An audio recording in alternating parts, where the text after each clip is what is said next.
Welcome to the Unitarian Universalist Meeting House of Springfield. For generations, we have envisioned a better world, an earth made fair, and all her people one. We welcome all who wish to join us in fulfilling this vision. My name is Bob Ullman. I'm one of the trustees. If you are a guest with us today, we invite you to simply enjoy being with us. And rather than introducing each of us, Melon has a plan. And she'll put up the order of worship, and there are announcements maybe in there, but anyway, so one of our groups of guests is the First Church in Barre, which looks like a church that I grew in the hometown of Wakefield that I grew up with, but that was a Baptist church, but it looked an awful lot like that. And so it's a welcome to people from the First Church in Barre. If you're from Barre, if you want to wave, you're welcome to. Some of our Barre folks. Great. Okay. And we also have people from the South Parish Unitarian Church in Charlestown, New Hampshire. That's a whole long ways away. You have to drive all the way to the river and cross. And I work in Charlestown, New Hampshire, and people say, you know, Universalist, what's that? And I like to say, that's the oldest church in your town and the biggest. Anyone from Charlestown want to wave? We're glad you're here with us. Great. Oh, wonderful. Wonderful, wonderful. Great. Fabulous. So Lynn and I have a kids story time, kids time. And as I said, we are celebrating spring in the native tradition, in the pagan tradition, all around the world, in the Northern Hemisphere. Spring is happening. And so this is an opportunity to speak out. What are the signs of spring that you are noticing and that you are seeing? I'm going to start. I am very excited because the pussy willows are starting to bud out. They're all soft and furry. You can see them. They're really wonderful. And on top of that, we have this little lilac, little tiny lilac that has also started blooming. And what Zoom is great. You can see, you can hear. If you're on Zoom visually, you can, but you can't smell. And you cannot smell that I am preaching in a cloud of ramps. These are wild onions. Woo! They are strong and beautiful. The smell of the earth and the smell of the onions. I just picked them this morning. They are what the Winooski River is named after. The Winooski River. Winooski means this wild onion. Wow. So signs of spring everywhere. Anybody else have signs of spring you want to draw to our attention? You can unmute yourself. Oh, Sharon. Sharon's pointing to her forsythia. Anybody else? You can raise your hand or unmute yourself. Little green shoots popping up through the earth. Yay. Yay. Okay. McCoy would like to say something. Wonderful. Really quick, bud. Our neighbor's flowers are coming up. Miss Garapos. Crocuses. Yep. I want to say. Yeah. Anyone else? Anybody hearing anything?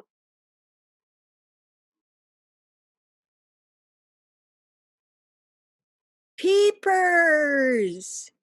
Peepers out in the little wetland right outside my house. Yay!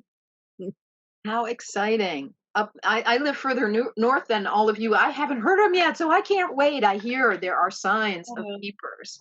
And yep, the birds are all singing. birds. Yes, is that Janice's voice?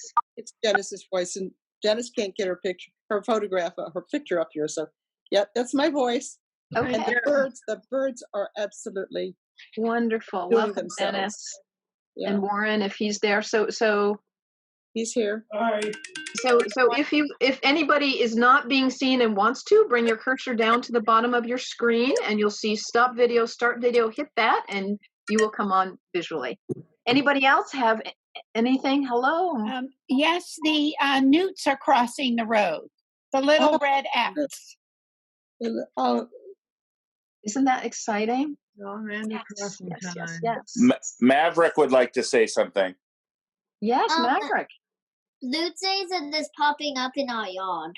No, red robins. Well, robins and blue jays we've been seeing. Yes. good for you. I love a bird watcher. Wonderful. Well, Lynn and I have a very special treat for you in honor of the sounds that we are starting to hear. Go for it, Lynn.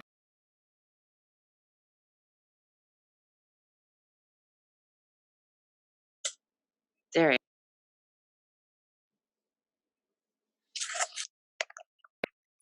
Rejoice, rejoice to welcome spring. Down in every pond the froggies sing. The peepers chime their clarion notes. Peeper, peeper, peep. Peeper, peeper, peep. The wood frogs clear their throbbing throats. Creaker, creaker, creak. Creaker, creaker, creak. Plunk-a, plunk-a, plunk. The green frog thrums and the big bass bullfrog chug-a-chug-a-rums. Do you do it again? Yay, Lynn. This is Tina. Hi, Tina. Yay, Lynn. Oh, that was great. I almost thought I wanted to come in, but I don't know it that well. Well, we thought I'd sing it again and we could unmute everybody and have everybody do their peeping and cheeping and thrumming and throbbing. So we can have a chorus of frogs. Do you want to sing it for us one more time, Lynn? And then I'll unmute everyone and then we can have a chorus of frogs, okay? Let's hear it. Sure. I Great. just want to say to Sharon, I remember singing this in church when Tilia was a lot smaller than she is now. And she was so excited, she was jumping up and down in front of the choir. That was great. Okay, ready? Rejoice, rejoice to welcome spring. Down in every pond the froggies sing. The peepers chime their clarion notes. Peeper, peeper, peep. Peeper, peeper, peep. The wood frogs clear their throbbing throats. Creaker, creaker, creak. Creaker, creaker, creak. Plunk-a, plunk-a, plunk. The green frog thrums and the big bass bullfrog chug-a-chug-a-rums. Great. Okay. So I am going to unmute everyone. So you're do you have a frog sound? Let's all pretend we're frogs out in the spring having a big frog party. Here we go. Is everybody I thought I unmuted it. Ribbit. Ribbit. Ribbit.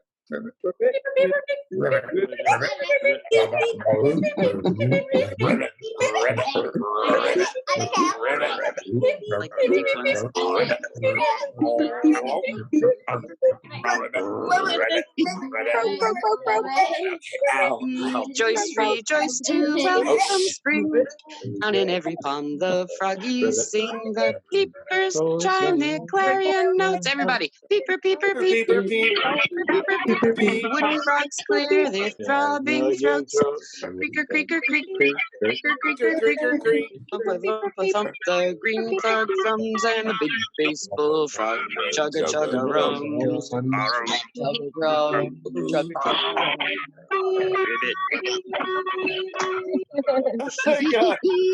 That was so great. Welcome spring, welcome froggies. Thank you, thank you. And I just want to say, when I looked up the music to that, the full title is The Froggies Sing in Celebration. So this is a spring celebration. Yay! Wonderful. Thank you very much. Thank you, Lynn. I'm going to mute everyone again now. And yeah, let's see, where are we on our order of service? There we go.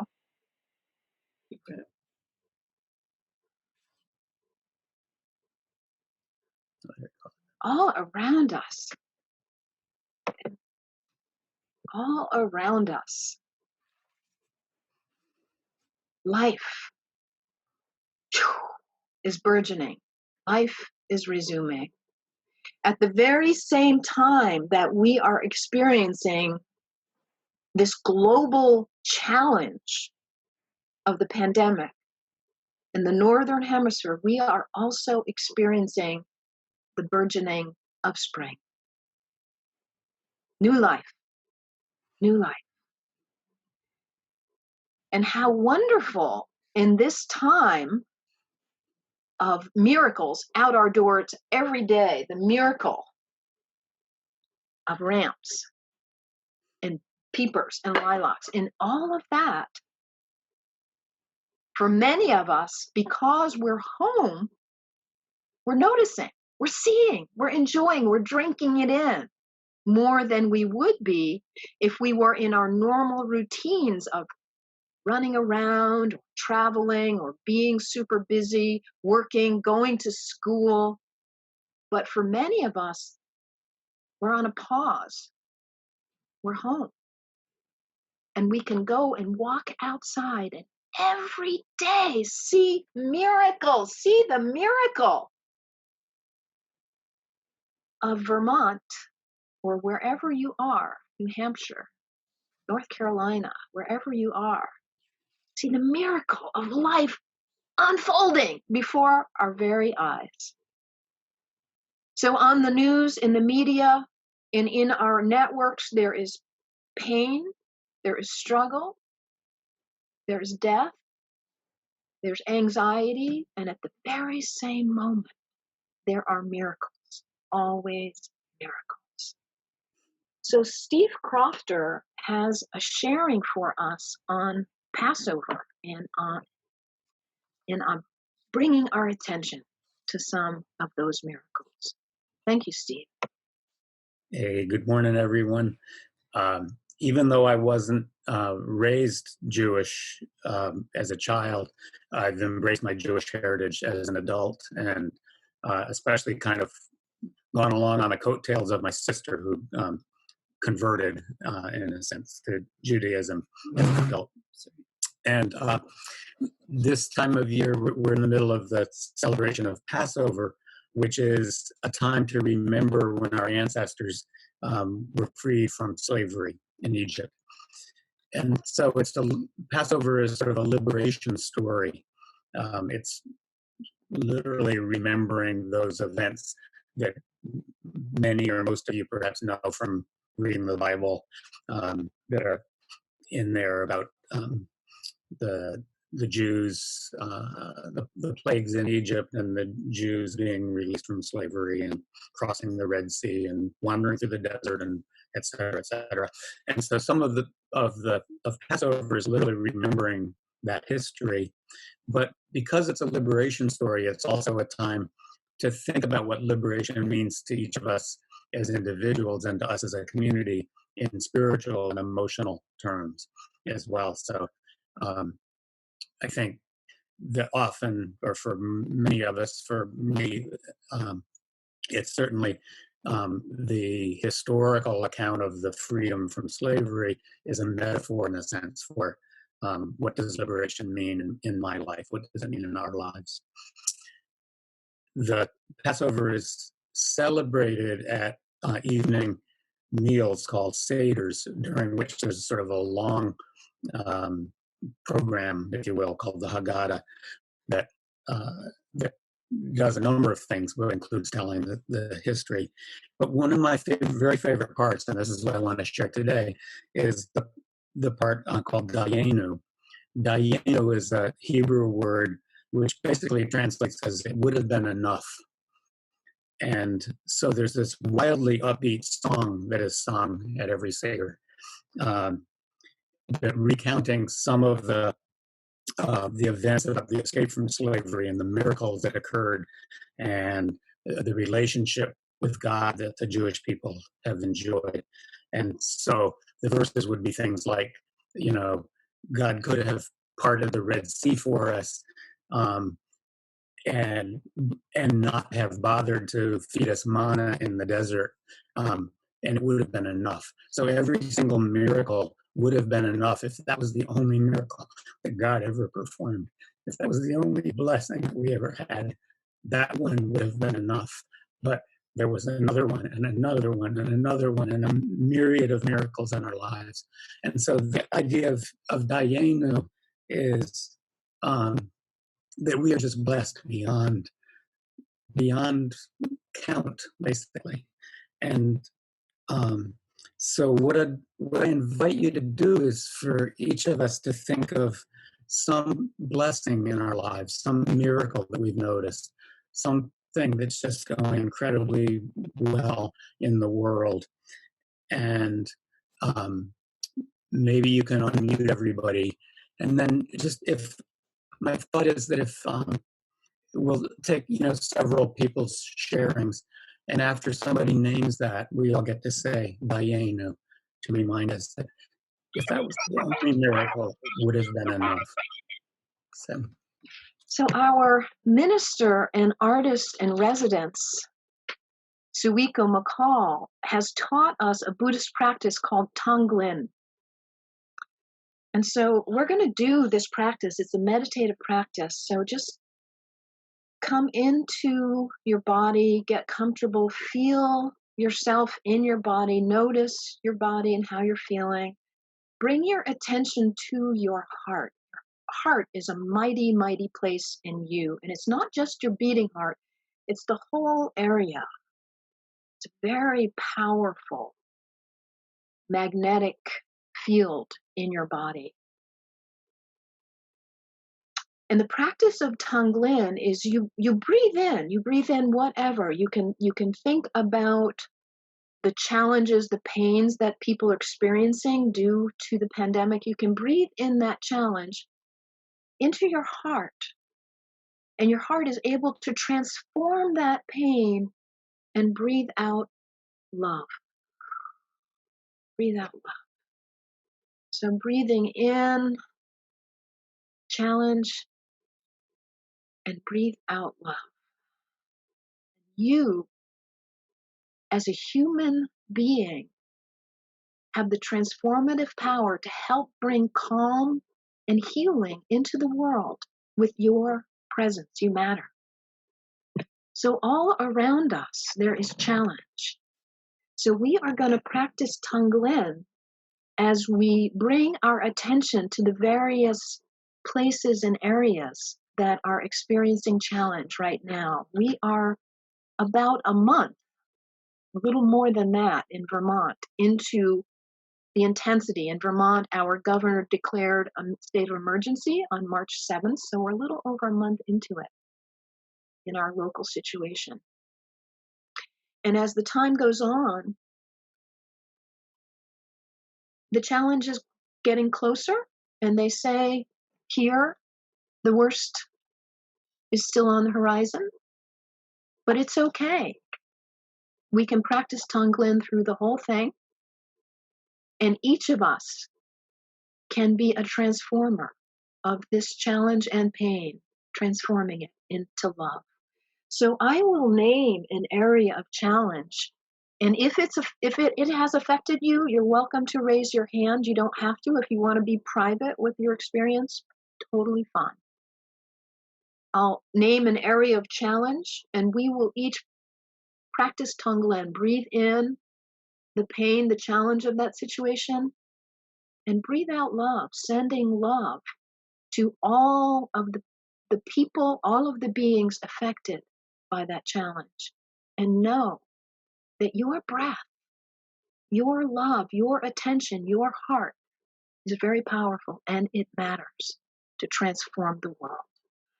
So first, let me mention, let us bring our attention to all those on the planet who are struggling right now, who have the virus or are waiting for a test result. So, and if you are one of those, feel free to raise your hand, And the rest of us, we will breathe in the pain, the suffering of all those with the virus and breathe out love toward them. Breathe out healing love to all of those suffering. Breathe in that pain and challenge. Breathe out love to all of those suffering. Breathe in the pain of those with the virus and breathe out love, transforming, healing.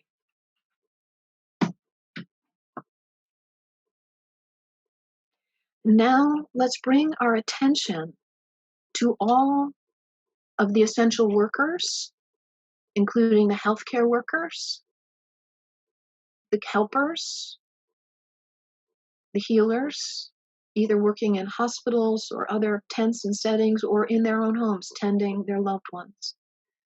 So let us think of all the essential workers, and if you are an essential worker who is not getting a break in this time, but who is forging on, feel free to raise your hand. You don't have to, but you can.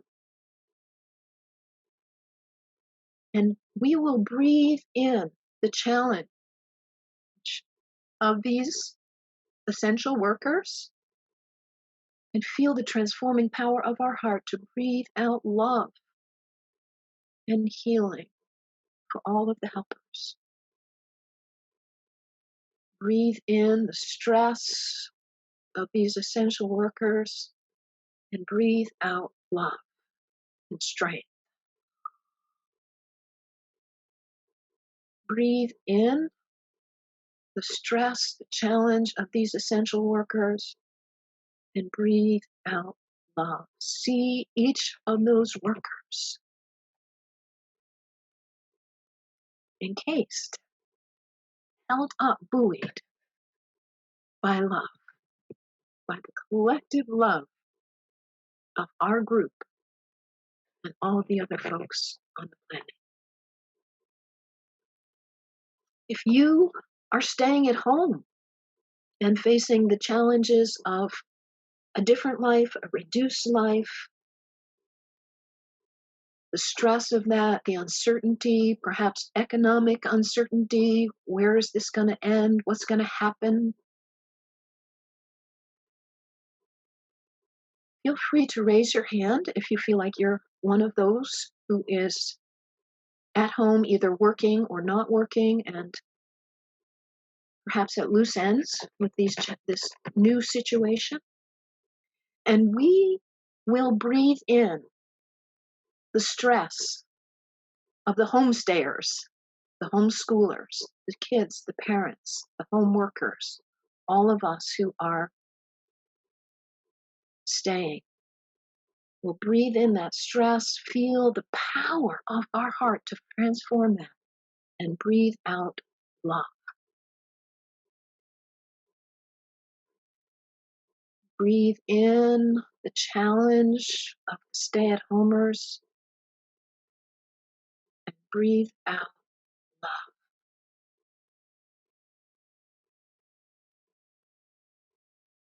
Breathe in the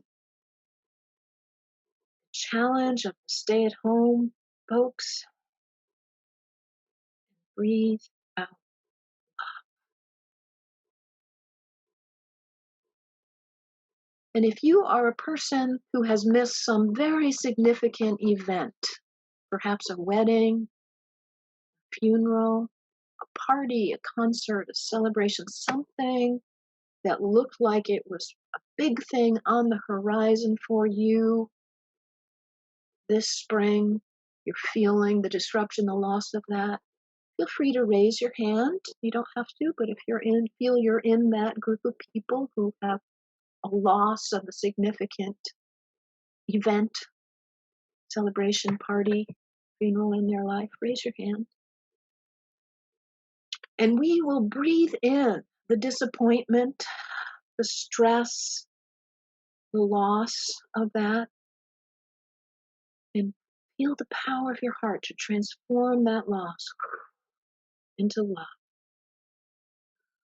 Breathe in that stress of those who have missed a significant event. Breathe out love.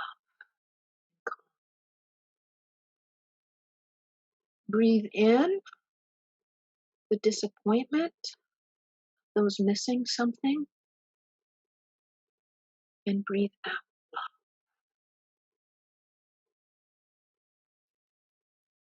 Now for everyone else, human, non-human, animals, the plants, the trees on this planet who are experiencing this disruption. Everyone on the call, all of us, experiencing this global event together. Breathe in our collective stress, disappointment, pain, and feel the transforming power of your heart.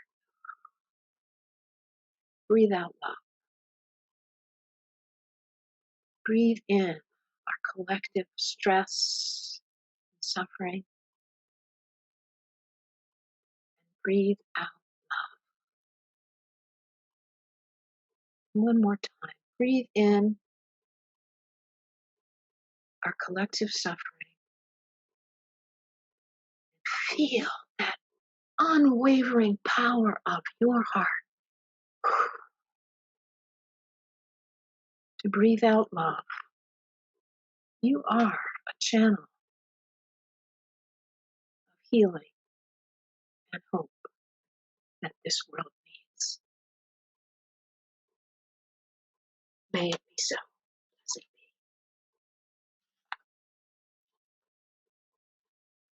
be. We're really lucky because Bill Brink is going to play a song for us. And this is a song by Hank Williams. And the story behind this song is that Hank Williams, his mom was his road manager. So they traveled all over the South together.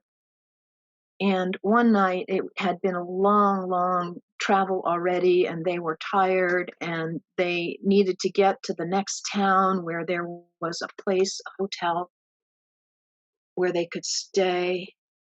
And it was late, and they were tired. It was exhausting. And they felt like, can we make it? Or can we get through to the other side? And then his mom said, "Oh, I see the light." She saw the lights of the town far away. And as they went through the mountain road, they'd get glimpses of the light, and then they'd lose it. And they'd get glimpses, and then they'd lose it. And Hank turned it, of course, into a song. And as we travel this road of this time of the pandemic together, there will be points where we see the light of hope, and at other times we don't. So Bill is offering this song as a guide for us to remember, even on those dark turns on the mountain road where it's out of sight for a moment, it's still there. It's still there. Thank you, Bill. Thank you so much, Bill Brink. Appreciate your being with us and sharing that song. And as we go through, who knows, the next month or two, or who knows, the next time ahead, let that song enter your heart and remember, even in the dark curves where the light's out of sight for a minute, you're okay. You're heading toward the light. All will be well. All shall be well. All shall be well.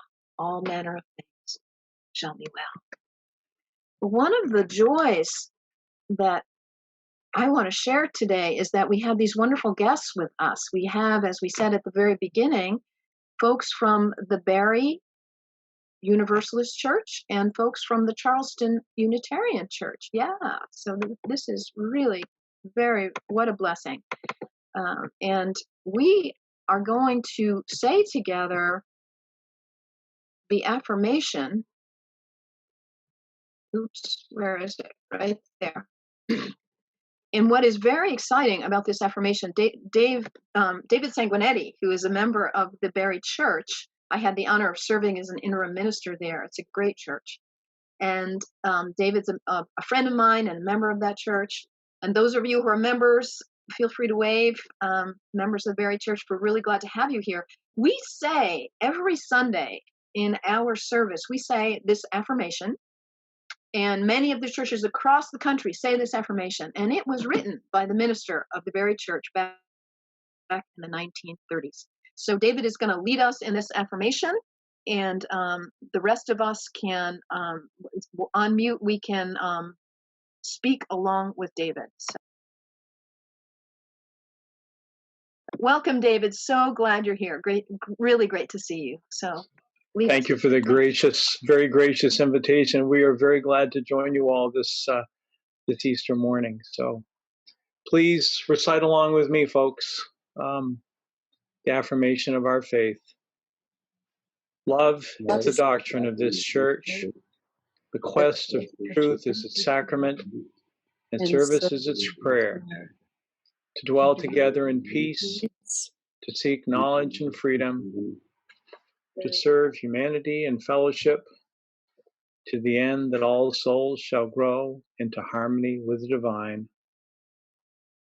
Thus do we covenant with each other and with the source of our being. Blessed be.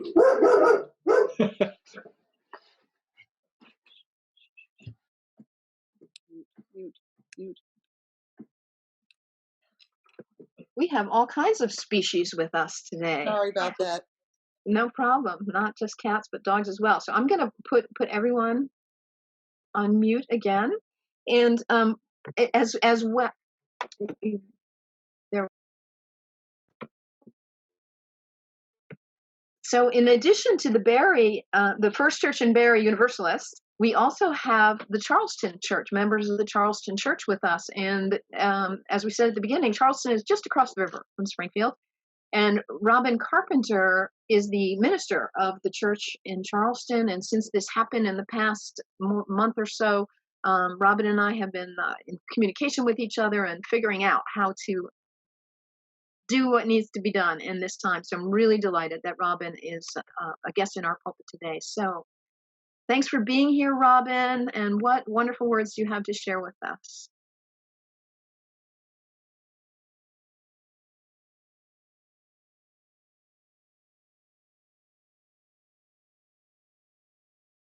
Am I muted? Are you hearing me? Yes? Yes? Okay. All right. Well, thank you so much for inviting me. And I just have so much love for Melon helping me to work with the Zoom technology. And well, she is so loving and so generous. Thank you so much, Melon. The moment I saw the name of today's sermon, Love in the Time of Pandemic, I wanted to share some words from a very wise and spiritual author, Daphne Kingma, with you. Daphne shares her definition of love in this quote I will read to you. And after I read it, I will comment on it. And then I would love to hear your thoughts and reflections after church.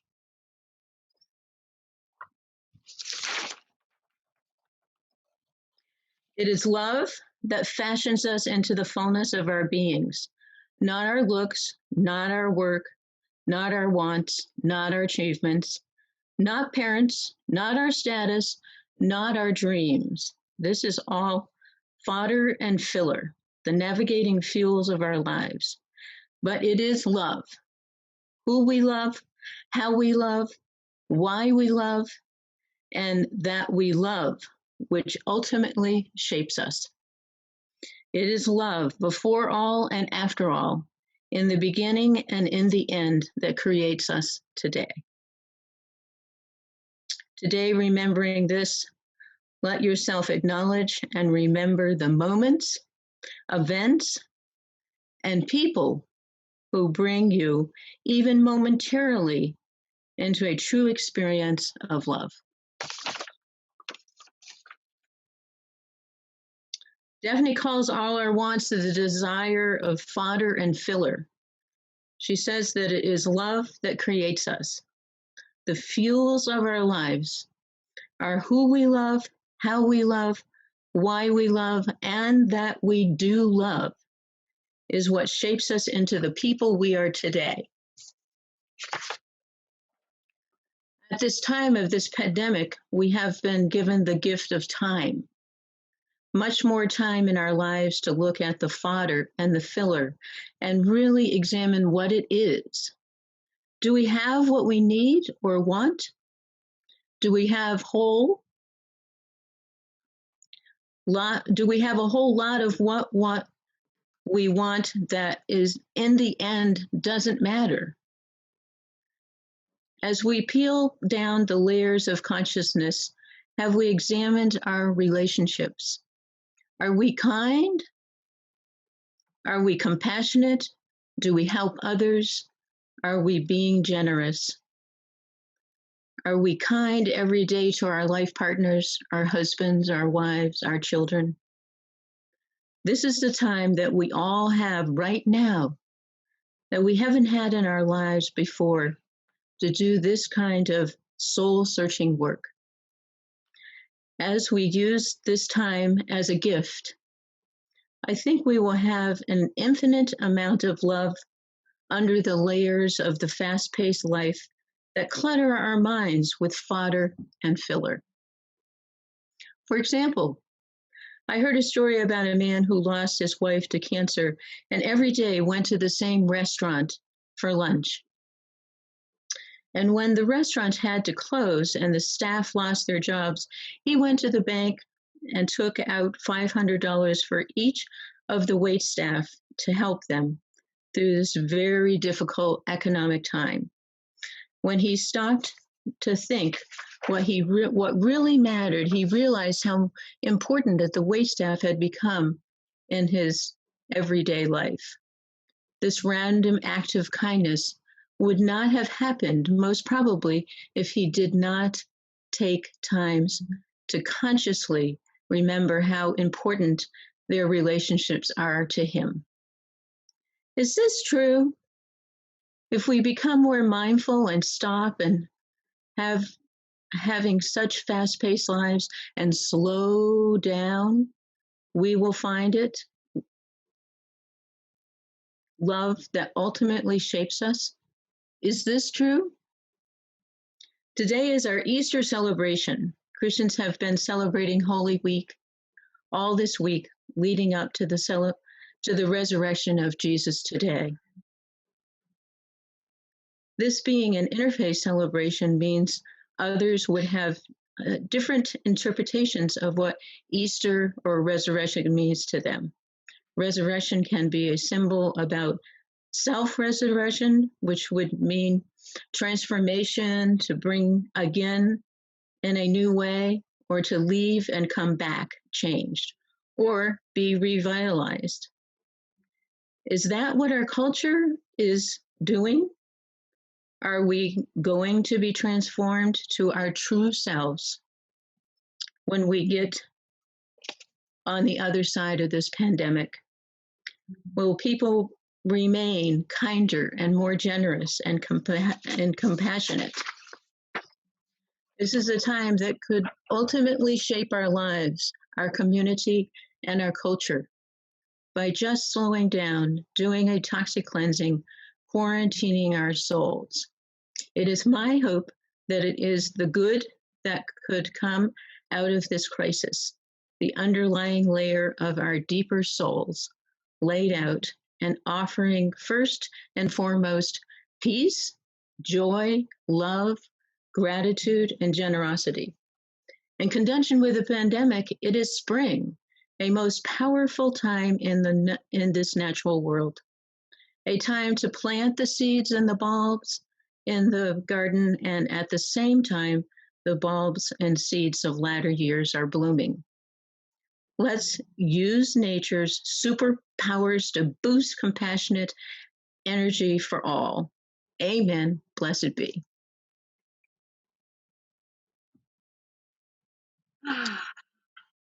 Thank you so much, Robin, for those words. That's what we needed to hear. That's the reminder.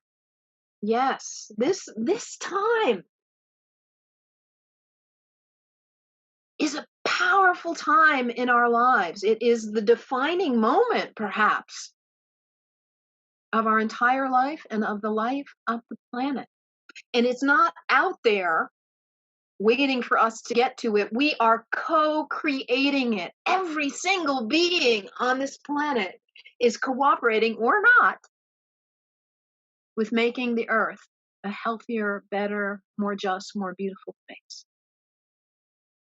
And for those of us who are not essential workers, who are home, as Robin said, we are getting this opportunity to look deeply and choose, who am I becoming? What from my pre-pandemic life am I letting go of? And what will my post-pandemic life look like? Who am I? What really matters? All that stuff I was doing pre-pandemic, gone. Maybe it was frivolous, as Robin said. Maybe it wasn't that important. And who am I becoming? What part of healing this beautiful planet do you want to be?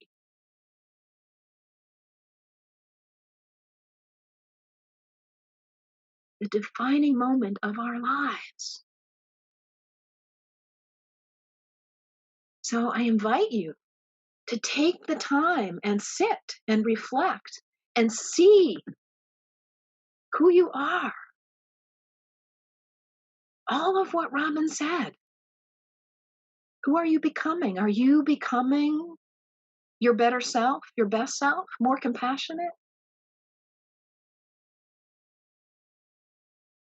And to sit within yourself and explore this and witness your own rebirth. And also, the Springfield Meeting House is providing an opportunity. We're offering groups where we'll be able to come together and do this together. This week we're starting at least 4, maybe more groups, which we're calling Who Will We Be Post-Pandemic? And we'll meet every 2 weeks. If you want to join a group, it'll be the same people meeting. Let me know, or let Deb, our administrative assistant, let her know, and we'll get you in a group. If we need more than 4, we'll create more. They'll meet online once every 2 weeks for an hour and 15 minutes, and we will look at spiritual practices. We'll look at who we're becoming, and we will look at the world, the environment, and how can we participate in rebirthing not just ourselves, but our state, our country, our environment, and the world. We have been given this amazing gift, and today is Easter, to believe that this is not only possible, it is probable. It is up to us to create this world that we need. Doubt, do not doubt your power, the power of your heart to see what is wrong, take it in, and be a part of co-creating the loving, compassionate, beautiful, just, sustainable world that we need and that we want to leave for our children and our grandchildren. Drink from this fountain of love. Do not doubt, dear ones. If you begin to doubt, go outside and look all around you. The green that is burgeoning up, that is more powerful than any depression, than any disconnection. If you doubt, remember, there's a light. And you may be in a curve where it's not visible at the moment, but it will be there. See the light. I saw the light. I saw the light. And remember to practice Dayenu. Remember to see. It would have been enough if we just got to stay home, some of us, and relax and catch up on our sleep. That would have been enough. But on top of that, we see the outpouring of the beauty of spring all around us. We see the outpouring of love and kindness. The general store around the corner from me, there's signs all over the general store saying, "Thank you, Vanessa. Thank you, thank you, thank you," to the staff that is keeping that store open, a lifeline. And that is being recreated all around the world. Individuals who are doing what needs to be done. So do not doubt. We will not only get through this, we will get through this and be better people. Who will you be post-pandemic? It's up to you. It's up to you. Hear Robin's words. Hear Stephen's words. Hear those words from Hank Williams. All is well. All will be well. All will be well. And you can do your part to make it so. May it be so. Blessed be. Amen. And Lynn has a really gorgeous song for us. This song was written hundreds and hundreds of years ago by Julian of Norwich. Julian was an anchorite. She was a mother of the church. She was a spiritually grounded, powerful religious woman. She lived during the plague. She knows what we're going through. She went through it. And she wrote this song as a soothing balm for her fellow sufferers in the plague. Thank you, Lynn. All shall be well, and all shall be well, and all manner of things shall be well. All shall be well, and all shall be well, and all manner of things shall be well. All shall be well, and all shall be well, and all manner of things shall be well. Thank you so much, Lynn. The words of Julian of Norwich. All shall be well. Don't doubt it, dear ones. Do not doubt it. So Sharon has the chalice and the chime for us. And hear these closing words again from Catherine Patterson, that great Vermonter, who says, hope is not a feeling. Hope is something you do. Hope is how you live into this unfolding pandemic, becoming your best self. If you have found community here in the ethers, treasure it. And if you have found challenge here, I hope you have. If you have found challenge here, go and sit quietly with whatever is stirring in your heart. And if you have found hope here, bring it out into your family, into your community, into our broken and beautiful world that needs you creating your best self in this deep binding moment of our lives. May it be so. Blessed be. Amen. Sharon has the chalice with our candle. And wonderful. David Sanguinetti has the berry chalice as well. Lovely. And so Sharon, do you want to unmute yourself and ring the bell for us and blow out our chalice? Thank you.